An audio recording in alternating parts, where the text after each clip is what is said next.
امشب در 24 هشدار خامنه‌ای درباره فریبکاری دیپلماسی غربی همزمان با اعلام آمادگی تهران برای شروع مذاکرات.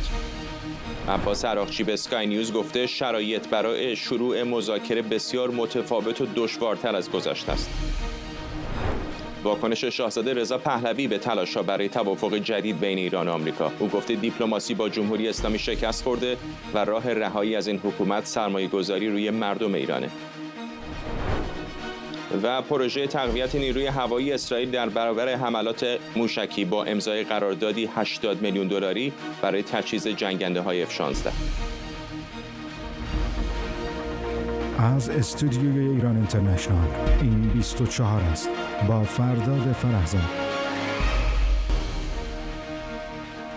بینندگان ایران اینترنشنال در ایران و سراسر جهان سلام و وقت بخیر. وزیر خارجه جمهوری اسلامی در مصاحبه با اسکای نیوز با اشاره به احتمال انجام مذاکرات جدید با آمریکا گفته گرچه تهران آماده شنیدن پیشنهادهای دونالد ترامپ، اما برای قانع شدن به شروع مذاکرات جدید شرایط بسیار متفاوت و دشوارتر از گذشته است. به گفته عباس عراقچی با توجه به آنچه در مورد توافق قبلی اتفاق افتاد، برای متقاعد شدن ایران به منظور شروع مذاکره با آمریکا بیشتر از این زمان لازمه. به گفته وزیر خارجه جمهوری اسلامی لزوما تهران با تمام پیشنهادهای آمریکا مخالفت نمی‌کنه. بریم به وزارت خارجه آمریکا. خبرنگارمون سمیرا قرایی از اونجا به ما پیوسته. سمیرا، این یکی از ده‌ها صداهایی است که در این یکی دو هفته گذشته شنیدیم که نشان از به نظر اقبال دو طرف میاد برای شروع مذاکرات. همینطوره، هم صداهایی که در این هفته ها بلند شده از سمت دولت آقای پزشکیان، همین که اگر نگاه بیاندازیم به اون پرچم ایالات متحده که پاک شد از روی زمینی مقابل دفتر ریاست جمهوری، اینها همه نشانه هایی میتونه برای ما باشه مبنی بر اینکه جمهوری اسلامی بسیار مایل و مشتاق هست که وارد مذاکره با ایالات متحده بشه. آقای عراقچی با اسکای نیوز یک گفتگویی انجام داده، در همون تهران هم این گفتگو رو انجام داده. دفتر آقای عراقچی از اسکای نیوز دعوت کرده که بیان و این گفتگو رو انجام بدن و چند نکته مهم داره مشخصاً با توجه به این داغ بودن بحث مذاکره و توافق در شرایط فعلی. اگر نگاه بیاندازیم به این گفتگو، این چند نکته مهمش برمیگرده به همین که جمهوری اسلامی چه چیزی مد نظرش هست در برخوردش با دولت ترامپ. یکی از نکات مهم اینه که آقای عراقچی میگه باید ایالات متحده اعتماد سازی بکنه. اولا که به کل ایده انجام مذاکره و صحبت کردن با ایالات متحده رو منتفی نمیدونه و میگه که ما باز هستیم به این که بخواد این گفتگوها انجام بشه، ولی شرایط بسیار سخته و حتی متفاوت با دور اول ریاست جمهوری آقای ترامپ و بعد اعتماد سازی صورت بگیره. اما روشن نیست که مشخصا منظورش از این اعتماد سازی چه هست. اگر نگاه بیاندازیم به دوران اول ریاست جمهوری آقای ترامپ، یک زمانی بود که دولت حسن روحانی آن زمان آمد یک زندانی آمریکایی رو آزاد کرد بدون اینکه چیزی بخواد از ایالات متحده بگیره، برخلاف اون روند همیشگی جمهوری اسلامی، اون سیاست گروگانگیری جمهوری اسلامی. اون یک بار رو ترامپ تونست بدون اینکه چیزی بده، پولی بده یا هیچ گونه مشوقی بده، اون شهروند آمریکایی رو آزاد کنه. اون زمان بحث بر سر این بود که آقای روحانی این کار رو کرد که به ایالات متحده نشون بده که میتونی به من اعتماد بکنی و یک در واقع حسن نیتی رو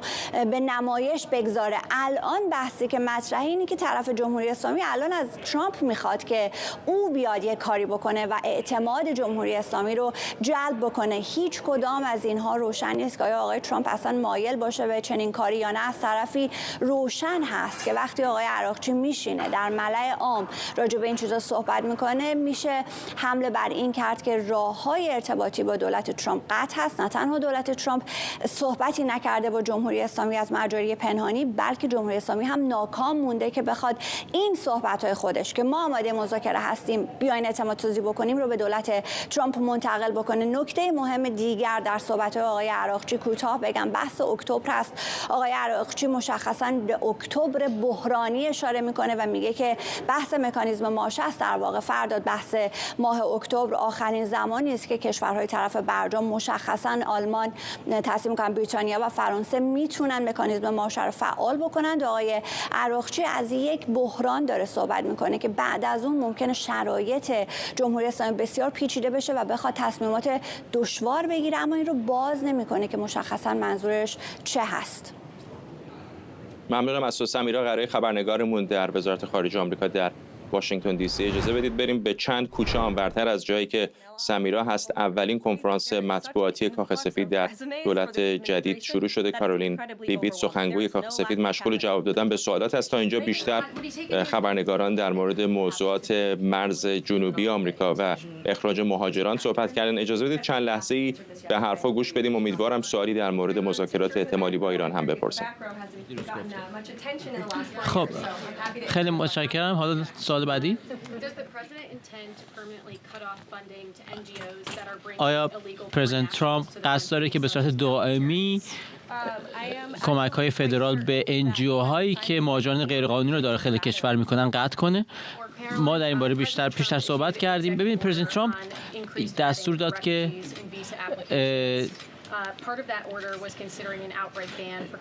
شماری از کشورها که روند اسکرینینگ یا بررسی پیشینه پناهندگانشون کافی نبود، مثل افغانستان یا سوریه، تعداد افرادی که از اون کشورها بیان قطع بشن یا متوقف بشه. پرزیدنت ترامپ میخواد که کشورهایی که به ما پناهنده یا مهاجر میفرستن این رویه رو ما دوباره بازبینی کنیم تا مطمئن بشیم که دیگر کشورهای جهان کاملا شفاف هستند با کشور ما و اگر افرادی هستن که به اینجا میفرستن ما بدونیم که از کجا میان و پیشینه‌شون چی بوده. بنابراین قرار شده که وزیر به او گزارش بده. من اون گزارش رو هنوز ندیدم. در مورد مسدود کردن کمک‌های فدرال، چه کسی به رئیس جمهور در این رابطه توصیه داده که این پولی که تا اینجا از قبل کنگره تصویب کرده رو میتونه که مسدود کنه؟ ببینید ما داریم قانون رو پیاده میکنیم و کاخ سفید بر این باور است که این در چارچوب اختیارات رئیس جمهور قرار میگیره، ولی برخی از قانونگذارا گفتن که چنین نیست. ببینید باز من رو به یادداشت ما ارجاع میدم که گفته که این در چارچوب اختیارات رئیس جمهور است. بعضی میگن که باید 30 روز به کنگره وقت میداد که این رو بررسی کنه و بعد دیروز دیدیم که شماری از دادستان‌ها هم گفتن که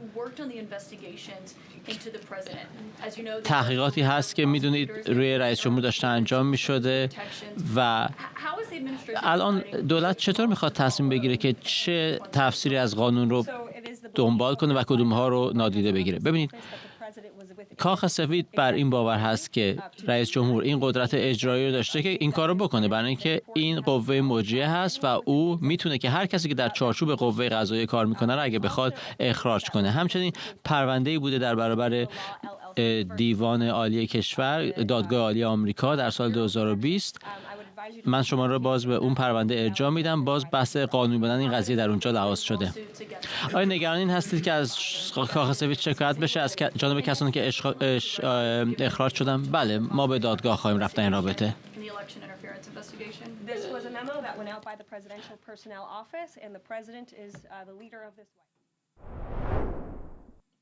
بخشی از اولین کنفرانس مطبوعاتی کاخ سفید بعد از روی کار آمدن دونالد ترامپ رو میشنیدید که کارولین لیویت سخنگوی کاخ سفید داشت انجام میداد. بیشتر موضوعات همونطور که دیدید در مورد مهاجرت بود. شاید یکی از موضوعاتی که کم و بیش برای بیننده های ما هم جذاب باشه و موضوع دیروز برنامه‌مون بود متوقف شدن بسیاری از کمک‌های دولت فدرال آمریکا به نهادهای بین‌المللی بود که بسیاری از سازمان‌های غیرانتفاعی ایرانی رو هم تحت تاثیر قرار داده. اگر در مورد ایران نکته خاصی بگه حتما در ادامه برنامه بهش میپردازیم. اما برگردیم به موضوع مذاکرات احتمالی تهران و واشنگتن. ساعتی پیش رهبر جمهوری اسلامی در دیدار با مسئولان نظام و نمایندگان کشورهای اسلامی با هشدار درباره آنچه فریبکاری دیپلماتیک قدرت‌های جهانی خوند گفت پشت لبخندهای دیپلماسی دشمنی‌های پنهانی نهفته است و باید به گفته او هوشیار بود که با چه کسی گفتگو و معامله میشه. آقای خامنه‌ای آمریکا رو نمونه کامل استعمار و استکبار در عصر حاضر خوند و تاکید کرد که این کشور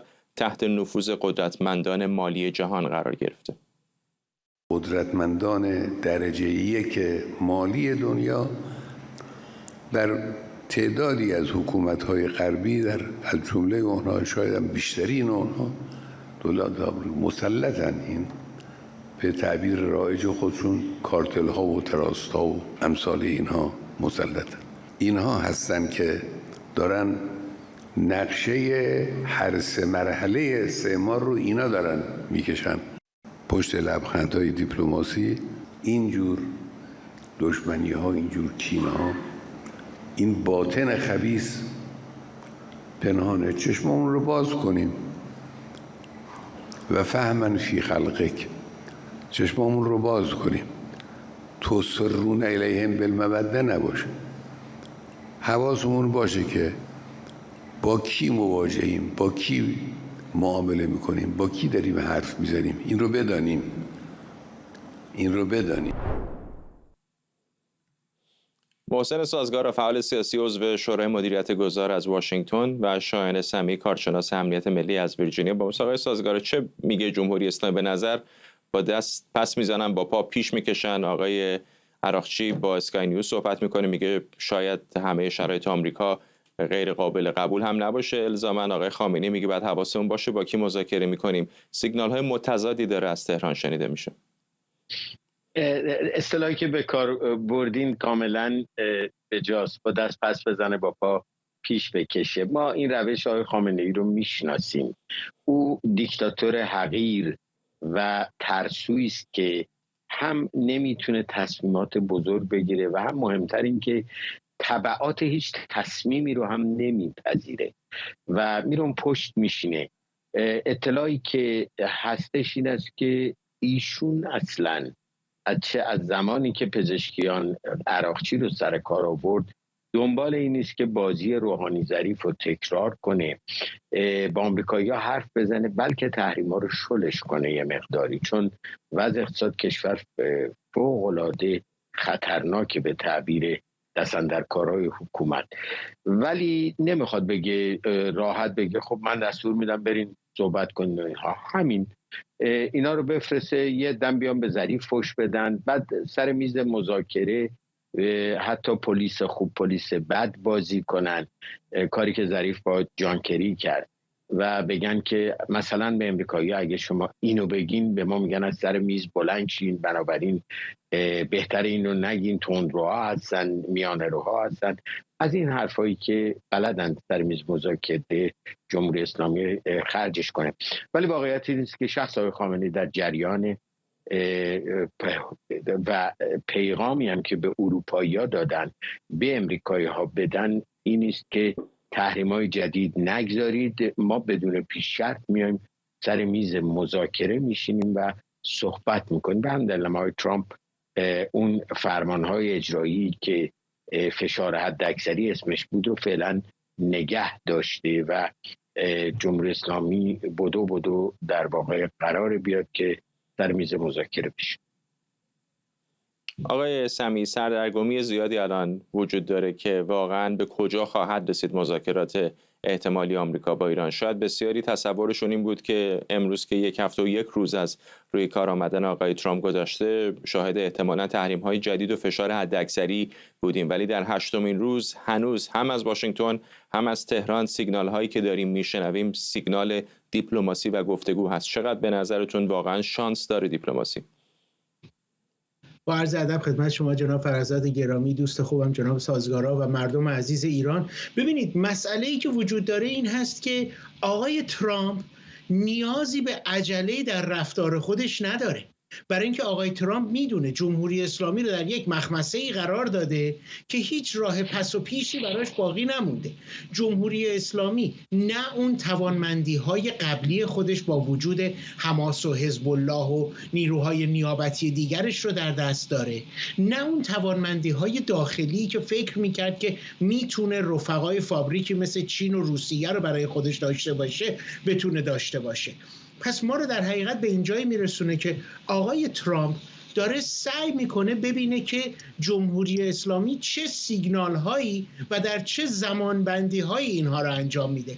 از یه طرف عراقچی میاد یه حرفی میزنه، از طرف دیگر خود خامنه ای میاد میگه فقط بایستی حواسمون باشه چیه. من فکر میکنم که خامنه ای در حقیقت داره سیگنال نرمش و قهرمانانه به قول معروف 2.0 شو میده، ورژن دومش رو داره میده و میخواد به مردم اینجوری نشون بده که ما اهل تعامل هستیم، ما اهل گفتگو هستیم، ولی ما ضمناً جلوی امریکا زانو هم نخواهیم زد. اما اون چه که من فکر میکنم پشت صحنه آقای ترامپ منتظرش هست یه مقداری این هست که اول از همه کابینش رأی اعتمادشون رو از مجلس سنا بگیرن، به ویژه وزیر خزانه‌داری، مدیر امنیت و اطلاعات ملی، اینها بتونن سر جای خودشون مستقر باشن که اون اطلاعاتی که ایشون نیاز داره برای تصمیم گیری به دستش برسه و بعد تصمیم ها رو انجام میده. آقای ترامپ با کسی شوخی نداره و ضمناً خجالت هم نمیکشه از اینکه فرمان اجرایی بخواد صادر بکنه. آقای سازگارا، میدونم که شاید زود هنگام باشه، اما به نظرتون همه طرف‌هایی که الان امید بستن به سازش و مذاکره احتمالی بین واشنگتن و تهران خوشحالی زود هنگامی ندارن؟ چون میدونیم که واقعا اختلاف دو طرف موضوعات ساده ای نیست. فراموش نکنیم این آقای ترامپ همون کسی است که نزدیکترین چهره سپاه پاسداران به خامنه ای رو کشته و آقای خامنه‌ای هم کسی است که بارها گفته با مذاکره با آقای ترامپ ممکن نیست و آن چیزی هم که دولت آقای ترامپ میخواد خواسته های حد اکثری است، دست کم اونطوری که قبلا گفتن که به نظر نمیاد جمهوری اسلامی به این راحتی اونها رو بپذیره. واقعا روی زمین به نظرتون وقتی تو یک اتاق بشینن و شروع به صحبت بکنن چقدر احتمال به نتیجه رسیدن وجود داره؟ ببینید الان مشکلی که ترامپ با جمهوری اسلامی داره بحث اتمی ایرانه، یعنی اون بحث موشکی و نیروهای نیابتی به نوعی سالبه به انتفاع موضوع شده. یعنی با بعد از 7 اکتبر کاری که اسرائیلی‌ها کردن عملا دندون موشکی جمهوری اسلامی رو کشیدن، معلوم شده گاز نمیگیره و نیروهای نیابتیش هم در و داغون کردن. اون چیزی که حساس بحث اتمیه و اسرائیلی ها درست بگید سر میز برن بشینن 100 تا پیچ و گیر داره. فقط مسئله جمهوری اسلامی اون طرف که حالا بخواد یه پوانایی بگیره، استخونایی لای زخم بذاره، یه قرارداد پیچ در پیچ مثل برجام امضا کنه، یا این طرف ترامپ که آدم خیلی به اصطلاح استریت فوروارد و خیلی هم شاید با قلدری حرف بزن و عجلم داره تو هر کاری نشسته. ولی 100 تا گیر و پیچ دیگه هم هست. یکیش اسرائیلیا که الان آقای نتانیاهو میخواد اولین رهبر خارجی باشه که میاد کاخ سفید. اسرائیلیا میگن مسئله اتمی ایران برای ما مرگ و زندگیه و اگر از ترامپ هم نتونستیم ما میزنیم. یعنی گفتنم میکنم ممکنه نتونن از کار بندازن ولی عقب میندازن. دیدیم هم این کارو میکنن. یکیش مسئله روسیه است. ترامپ به هر حال اون طرف با روسیه هم میخواد معامله کنه و میدونیم خامنه ای و جمهوری اسلامی یه کارت تو جیب پوتین، او هم به هر حال اینجا یه چیزایی میخواد بده بگیره. یکشم عربا درسته علنی دارن سعودیا و دیگران با ایران تنش زدایی میکنن ولی پشت پرده امریکایی‌ها رو هول میدن که تا میتونیم بزنین چش ایرانو در بیارین و ترامپ محتاج به سعودی برای مسئله به اصطلاح پیمان ابراهیم، چون این مهمترین دستاورد دور اولش در خاورمیانه است و همین رو میخواد ادامه بده. بنابراین میبینیم که در یه معادله چند مجهولی گیره. اینا رو جمهوری اسلامی هم میدونه، طرف امریکایی هم به هر حال، حالا همجور که دوست عزیزم آقای سمیع توضیح دادن، یا کابینه حالا قطعی بشه برن پشت میزشون بشینن و عرقشون خوشه و ببینن چی به چیه، گذشته ها چی کار کردن، اینا هم به سیاست روشنی میرسن و خط قرمزا در میاد. بنابراین درست میگین سر میز که برن بشینن معلوم نیست که از اون در چی بیاد بیرون و چجوری کارا پیش بره. آقای سمیع، الان رویترز میگه که 4 فوریه یعنی درست هفته بعد سه‌شنبه قرار هستش که بنیامین نتانیاهو به واشنگتن دی سی بیاد و با آقای ترامپ دیدار بکنه. یک نفری که شاید کمتر اسمش مطرح میشه اما نقش کلیدی میتونه در هر نوع مذاکره به نتیجه رسیدن یا نرسیدنش بین تهران و واشنگتن بازی کنه طبیعتاً آقای نتانیاهو هست. چقدر فکر میکنید که آقای ترامپ میتونه او رو متقاعد بکنه به یک توافق احتمالی با تهران؟ ببینید، من فکر میکنم آقای ترامپ فقط میخواد الان بشنوه، ببینه که نتانیاهو چه برنامه هایی رو داره، چه توانمندی هایی رو داره. برای اینکه ما فراموش نکنیم نتانیاهو هم در دولت خودش یک دولت نسبتا متزلزلی داره و باید رفتاری بکنه که اونجا هم بتونه خودش رو سر قدرت نگه داره. رفتاری که بکنه چی هست؟ سرسختی نشون دادن در مقابل جمهوری اسلامی. پس من فکر میکنم نتانیاهو ترامپ رو تحت فشار قرار خواهد داد که ما اگر الان که توانمندی جمهوری اسلامی نزدیک به صفر هست و توانمندی غرب و علاقمندی اروپایی ها حتی به خاطر عصبانیت بیش از حدشون از جمهوری اسلامی در حد بالا هست و نماینده اتحادیه اروپا دیگه آقای جوزف بورل نیست و میتونیم کارها رو به شدت و سریعتر انجام بدیم، الان موقعیتی است که بایستی استفاده بشه. پس من فکر میکنم جمهوری اسلامی اگر علاقه‌ای داره که بخواد فعلا از دست دونالد ترامپ جان سالم به در ببره، بایستی بتونه هرچه سریعتر مسئله رو به یک نتیجه‌ای برسونه یا حداقل یک باب مذاکره‌ای باز بشه. ولی من بعید میدونم و احتمال این رو میدم که آقای نتانیاهو ترامپ رو تحت فشاری بگذاره و من استناد میکنم به کنفرانس خبری که بعد از ملاقات ترامپ و نتانیاهو خواهد بود. اونجا بسیاری از سوالهای امروز ما پاسخ داده خواهد شد. ممنونم از هر دو شما آقایون. محسن سازگارا، فعال سیاسی و عضو شورای مدیریت گذار از واشنگتن، و شاهین سمی، کارشناس امنیت ملی از ویرجینیا. شاهزاده رضا پهلوی ساعتی پیش در نشستی در باشگاه ملی مطبوعات آمریکا در واشنگتن دی سی گفت جمهوری اسلامی علیه مردم ایران و آمریکا جنگ به راه انداخته. به گفته آقای پهلوی، واشنگتن میتونه از فرصت تاریخی فعلی برای تغییر چهره خاورمیانه برای ایجاد صلح و ثبات در منطقه استفاده کنه یا اینکه با مماشات با جمهوری اسلامی خاورمیانه رو به تروریستای افراطی بده. علی خامنه‌ای و رژیمش اگرچه برای شما پیام‌های بظاهر موجه و همراه با لبخند میفرستند، خواستار نابود کردن این صلح و این آینده ثبات و شکوفایی هستند. اینو از کجا میدونیم؟ این رو فقط به ما نگفتند، بلکه در عمل هم نشون دادن. این رژیم نامشروع جنایتکار بر مردم خود ایران و علیه مردم خود ایران و آمریکا اعلان جنگ داده و جنگ کرده با اونها. وقتی که کارکنان سفارت آمریکا رو به گروگان گرفتند، وقتی که با قتل‌های زنجیره‌ای روشنفکران ما رو کشتند، وقتی که پادگان آمریکایی در بیروت رو منفجر کردند، وقتی که معترضان در خیابان‌های تهران رو به گلوله بستند، وقتی که تلاش کردند پرزیدنت ترامپ رو به قتل برسونند. مرگ بر آمریکا فقط شعار این رژیم نیست، همونطور که علی خامنه‌ای خودش گفته سیاست جمهوری اسلامی است. اما امروز با نیروهای نیابتیش که تار و مار شدن، جمهوری اسلامی ضعیفتر از هر زمانی است و چنان ترس داره حتی از بقای خودش که حاضر هر کاری بکنه تا خودش رو نجات بده. در هفته‌ها و ماه‌های آینده احتمالاً شاهد چهره جدیدی از جمهوری اسلامی خواهیم بود. به واسطه این ترس دیگر با زبان گروگانگیری، آشوب و جهاد صحبت نخواهند کرد. صحبت از معامله و توافق، پراگماتیسم، عملگرایی و منافع مشترک خواهند کرد.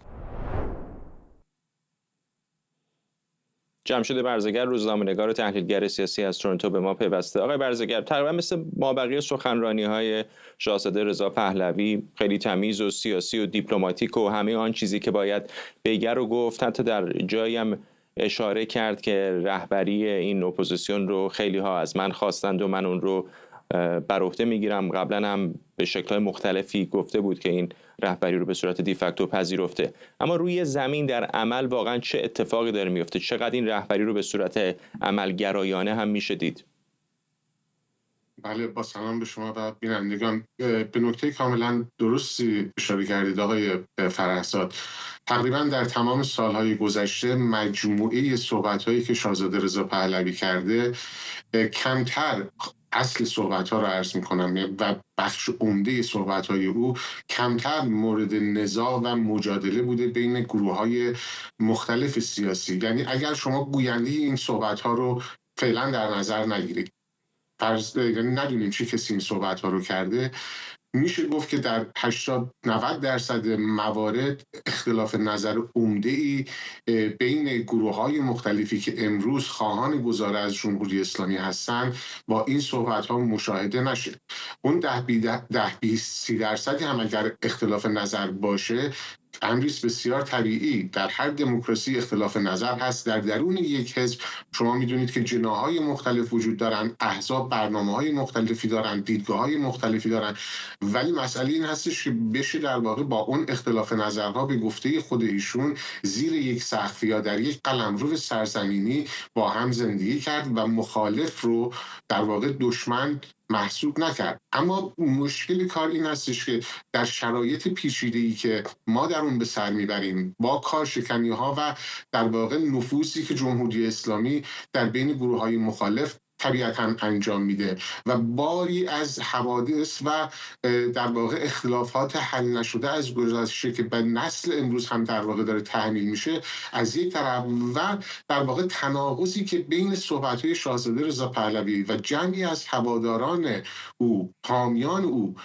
وجود داره، یعنی بین این گفته‌ها و بین این عملکردها در واقع تفاوت‌های جدی وجود داره. من یک مثال فقط از همین صحبت‌هایی که شما الان پخش کردید بزنم.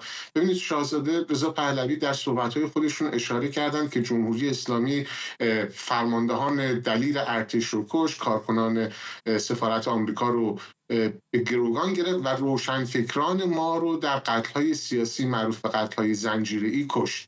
بسیار بسیار نکته خوبی است، بسیار بسیار امر مثبتی است که ایشون از روشنفکرانی که به دست جمهوری اسلامی به اون شکل جنایتکارانه به قتل رسیدن یاد میکنه.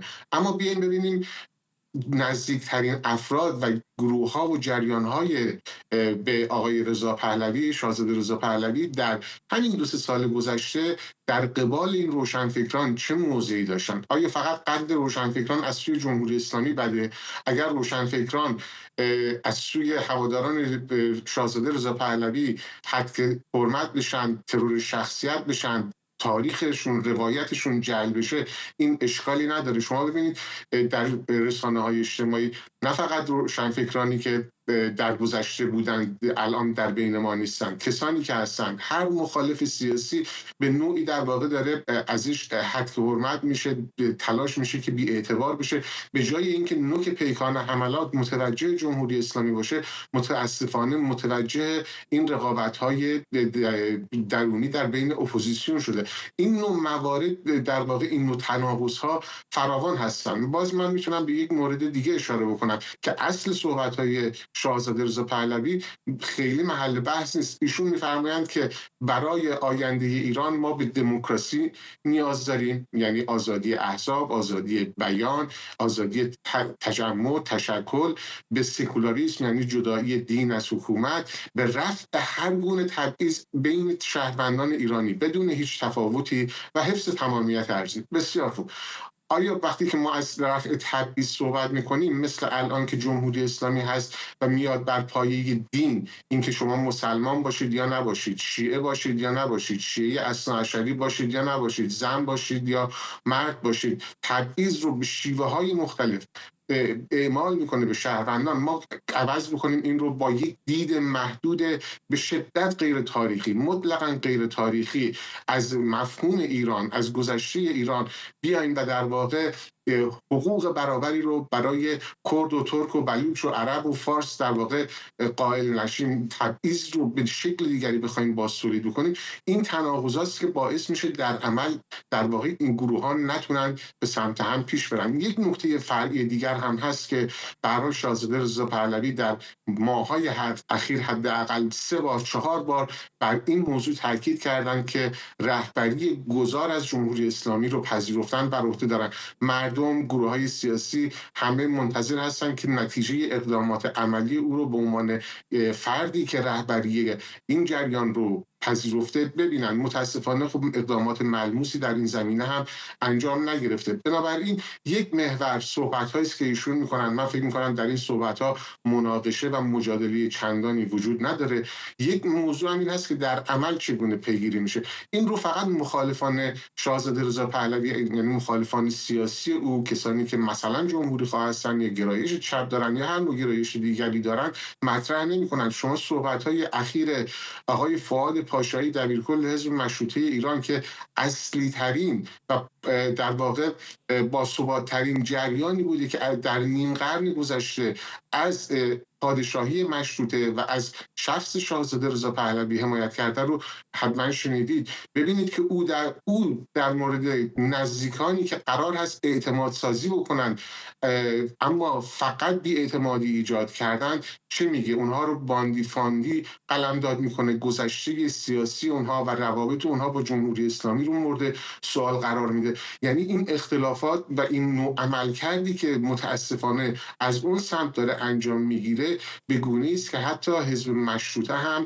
در واقع فریادش بلند میشه و میاد به این شکل علنی اعتراض میکنه. من فکر میکنم اگر به واکنشی هم که در همین 1-2 ساعتی گذشته به صحبت‌های ایشون مطرح شده، هیچ کس در واقع به صحبت‌های ایشون و اصل حرف‌های ایشون انتقادی وارد نمی‌کنه. انگشت رو می‌گذارن بر اون تناقضی که بین گفتار و کردار وجود داره. آقای برزگر، با اون بمونیم. میخوام یه بخش دیگری از صحبت‌های امروز شاهزاده رضا پهلوی رو پخش بکنم که تاکید میکنه دیپلماسی با جمهوری اسلامی شکست خورده و میگه کشورهای غربی باید بدونن که راه جایگزین برای رهایی از جمهوری اسلامی سرمایه‌گذاری روی مردم ایرانه. بزرگترین نقص نحوه برخورد با جمهوری اسلامی در این سالها بر اساس این انتظار غلط تغییر رفتار جمهوری اسلامی بوده. اگه به سیاست‌هایی که پیاده کردن، حالات تحریم بیشتر یا تلاش به مماشات با جمهوری اسلامی، ایده پشت اینا همیشه این بود که شاید رژیم یک مقدار منطقی تر بشه و برگرده به میز مذاکره. و خب این عموما شکست خورده، صرف نظر از ماهیت دولتی که در غرب بر سر کار بوده، چه لیبرال چه محافظه‌کار، چپ و راست.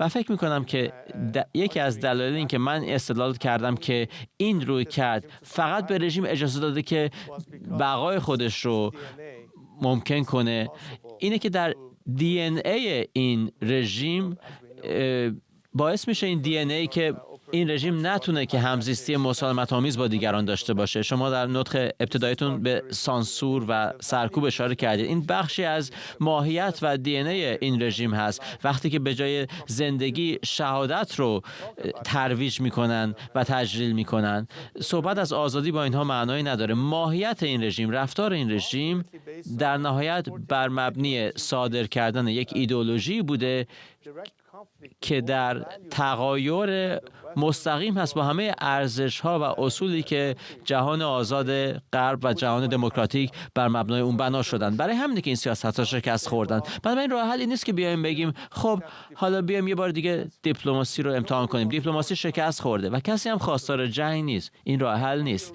بنابراین جایگزین شما راه سومی هست و اون اینه که این بار سرمایه گذاری کنیم روی مردم ایران که اونها عاملان تغییر هستند و بیشتر از این وقت رو با رژیمی تلف نکنیم که بارها ثابت کرده که غیر قابل اعتماد هست، غیر شفاف هست.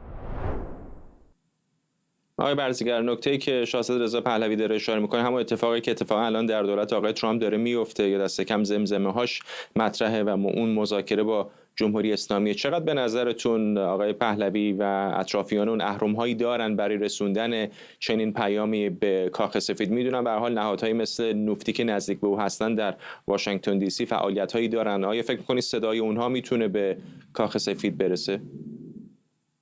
من امیدوارم که این صدا به گوش دولت ترامپ برسه. فراموش نکنیم همین صحبت‌ها باز مصداق دیگری است از نکته‌ای که عرض کردم، یعنی در واقع اگر شما با دیگر چهره‌های مخالف جمهوری اسلامی هم صحبت بکنید، کم و بیش تقریبا میشه گفت که در 80-90% موارد هم این توصیف رو از ماهیت جمهوری اسلامی به دست میدن که همون صحبتی که شاهزاده رضا پهلوی کرد و هم در واقع رویکرد مذاکره و دیپلماسی با جمهوری اسلامی رو هم ناکارآمد میدونن و هم به زیان مردم ایران و منافع ملی ایران. در این نکته هم تردیدی نیست. صحبتی که ایشون میکنن در این مورد درست هست، مثل صحبتی که مثلا میکنن در مورد بحث عدالت انتقالی یا اینکه با کسانی که اون هم در یک اقتصاد به شدت دولتی متکی به درآمد نفت که درآمد رو در اختیار داره و اون رو پخش میکنه بین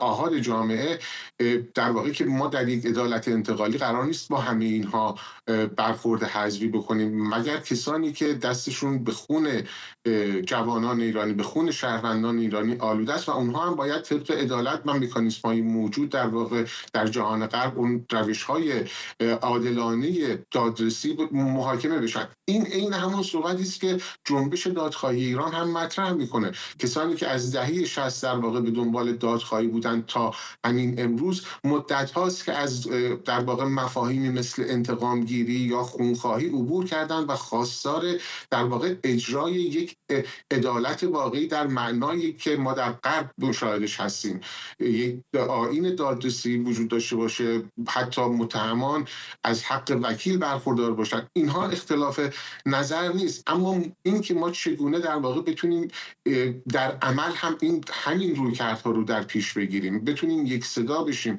همه ما، چه آنهایی که در داخل کشور فعالیت میکنن با هر نوع گرایش و دیدگاه سیاسی، چه کسانی که در خارج هستن با هر نوع گرایش و دیدگاه سیاسی، بتوانند در واقع بر سر این محورهای اصلی، یعنی رساندن صدای واحدی به گوش غرب که باید از مردم ایران حمایت بشه، نباید توافقی پنهانی با جمهوری اسلامی صورت بگیره که به بقای جمهوری اسلامی و در نتیجه به زیان مردم ایران عمل بکنه، ما بتونیم در واقع این رو به عنوان یک نیرو نشون بدیم و در عمل ثابت بکنیم که در واقع نیروی آلترناتیوی وجود داره که بعد از در واقع فروپاشی جمهوری اسلامی میتونه ایران رو به قافله تمدن بشری برگردونه، باعث ثبات در منطقه بشه و همه مشکلات کنونی رو در واقع یا بخش عمده‌ای از مشکلات کنونی رو برطرف بکنه. اما مادامی که ما در عمل این مسیر رو طی نکنیم از هر طرف و از هر سمت و سویی که باشه، طبیعتاً ما در رساندن این پیام به دولت ترامپ یا به کشورهای غربی، اون هم در حالی که شرایط بیش از هر زمان دیگری مساعد و فراهم شده، در واقع کار ما رو سخت خواهد کرد. ببینید اگر ایشون به عنوان پادشاه مشروطه میخوان عمل بکنن، الان که در واقع در قدرت نیستن، آیا میخوان در رقابت‌های حزبی و سیاسی دخالت بکنن؟ آیا فردایی که مثلا فرض بکنیم حتی مردم ایران اومدن رأی دادن که پادشاهی مشروطه نظام جایگزین باشه، آیا پادشاهی مشروطه قرار هست در رقابت‌های احزاب با هم مداخله بکنه، در تعیین ترکیب پارلمان دخالت بکنه، یا اون هم گونه که بعضی از هواداران نزدیک به ایشون، نه اینکه جریان‌های سایبری جمهوری اسلامی، افراد اسم و رسمدار، شناسنامه‌دار بیان صحبت از این بکنن که بعد از فروپاشی جمهوری اسلامی تا 10 سال از دموکراسی و آزادی احزاب و آزادی بیان و انتخابات خبری نخواهد بود. خب اینها در واقع زمینه‌ای برای همکاری مشترک فراهم نمی‌کنه. مشکل اصلی این هستش که ما اگرچه در توصیف واقعیت امروز، در توصیف ماهیت جمهوری اسلامی اشتراک نظر بسیار زیادی می‌بینیم، اما در بیان راهکارها و رسوندن جامعه به اون شرایطی که بتونه تصمیم بگیره و انتخاب بکنه، اختلاف نظرهای فراوانی داریم. من واقعا امیدوار هستم به عنوان کسی که نه عضو جریان سیاسی هستم مثل شما، ما در واقع اساساً ماهیت حرفی ما ایجاب میکنه که با میزانی از فاصله سعی بکنیم که در واقع با رعایت انصاف و عدالت به جریانهای سیاسی یا تحولات پیرامون خودمون نگاه بکنیم. عمیقاً امیدوار هستم که از جمله صحبت‌های امروز شاهزاده رضا پهلوی در واقع الگویی باشه برای نزدیکان ایشون که بتونن در واقع به جای اعتماد سازی بکنن به خصوص در میان مخالفان در خارج از کشور و این پیام رو بتونن به داخل کشور منتقل بکنن. خوبه در واقع پیشنهادهایی رو که میکنید از خودمون شروع کنیم و بعد اگر جریان‌های مقابل این مسیر رو طی نکردن اونها هم به همین اندازه باید مورد انتقاد قرار بگیرن، حتی شدید. ممنونم. جمشید برزگر، روزنامه‌نگار و تحلیلگر سیاسی از تورنتو کانادا. البیت سیستمز، شرکت اسرائیلی پیشرو در صنایع دفاعی اعلام کرده قراردادی به ارزش 80 میلیون دلار برای توسعه و نصب سامانه‌های پیشرفته جنگ الکترونیک بر روی جنگنده‌های F-16 نیروی هوایی اسرائیل به امضا رسونده. این قرارداد در چارچوب پروژه‌ای که توسط وزارت دفاع اسرائیل و با همکاری نیروی هوایی این کشور برای تقویت سامانه‌های دفاعی این جنگنده‌ها آغاز شده. سامانه‌های جدید شامل تجهیزات جنگ الکترونیک، هشدار زودهنگام حمله موشکی و سیستم‌های مقابله با موشک‌های حرارتی خواهند بود. فرزین ندیمی، تحلیلگر امور دفاعی امنیتی در مؤسسه واشنگتن از همین شهر با ما. آقای ندیمی، اگر به نتیجه برسه چه تغییری در توان دفاعی و تهاجمی اسرائیل میتونه ایجاد کنه؟ خب طبیعتاً تغییر قابل توجهی خواهد بود، ولی باید به نکته اشاره داشته باشیم که اسرائیل اصولاً روی سیستم‌های جنگ الکترونیک هواپیمای جنگنده خودش خیلی حساسیت داره، سرمایه‌گذاری زیادی میکنه و همیشه حتی جنگنده‌هایی که از ایالات متحده خریداری میشن هم اسرائیل اصرار داره که سیستم‌های ساخت خودش رو روی اونها نصب کنه. حتی در مورد F-35 هم همینطور هستش. البیت سیستم یکی از شرکت‌های پیشروی الکترونیکی در اسرائیل هست، الکترونیکی دفاعی و انواع رادارها و تجهیزات جنگ الکترونیک رو تولید میکنه. چیزی مشابه ایران هست و از سالهای 1990 به صورت خصوصی در اومده و بسیار در این زمینه تجربه زیادی داره. این سیستم کمک میکنه به خلبان هواپیما که تهدیدهای سیستم‌های پدافند هوایی ایران یا موشک‌های هوا به هوای ایران رو اگر فرض بکنیم که این هواپیمای F-16 قراره به ایران حمله بکنن خیلی سریع بتونن تشخیص بدن با اون امکانات جدید اپتیکی که لنزهای بسیار حساسی که روی این جنگنده نصب میشه و یک پوشش 360 درجه میدن و میتونن به سرعت شلیک هر موشکی رو حتی از فاصله خیلی زیاد به سمت خودشون تشخیص بدن. این زمان بیشتری به خلبان میده که واکنش مناسب رو انتخاب بکنه و انجام بده و این امکان در حقیقت ترکیب کردن و فیوز کردن اطلاعات کامل رادار و دیگر تجهیزات هشدار دهنده و جمع‌آوری اطلاعات الکترونیکی رو با همدیگه داره. اینا رو از هواپیماهای دیگه مثل F-35 هایی که جلوتر پرواز میکنن به خاطر خاصیت پنهانکاری راداری که دارن، این اطلاعات رو دریافت میکنن، با هم ترکیب میکنن و یک تصویر بسیار شفاف و به نسبت دقیقی رو از اون محیط الکترونیکی جلوی خودشون و زیر خودشون نشون میده که برد این رادارها و سیستم‌های پدافندی که متوجه اونها هست چقدر هست و این موشک‌هایی که به سمتشون شلیک شده دقیقاً از چه مسیری دارن پرواز میکنن. خلبان بعد تشخیص میده که با روش‌های مختلفی با اونها مقابله بکنه. این روش‌های مختلف هم یا به صورت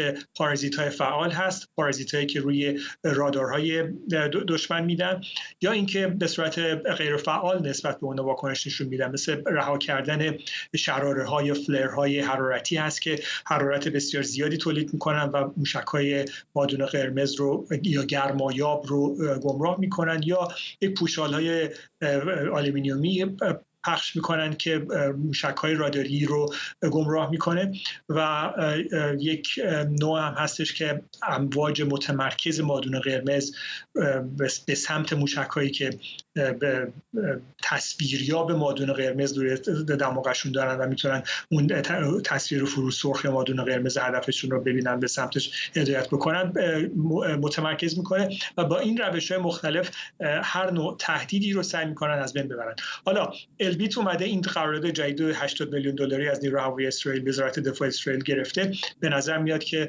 اسرائیل دنبال این هستش که آمادگی بیشتری به وجود بیاره و شاید هم در حملاتی که اخیراً به ایران کرده انواع جدیدی از تهدیدات و فرکانس‌های جدیدی از رادارهای تهدید ایرانی رو پیدا کرده و اینا رو میخواد به اون بانک اطلاعاتی جنگنده خودش اضافه بکنه.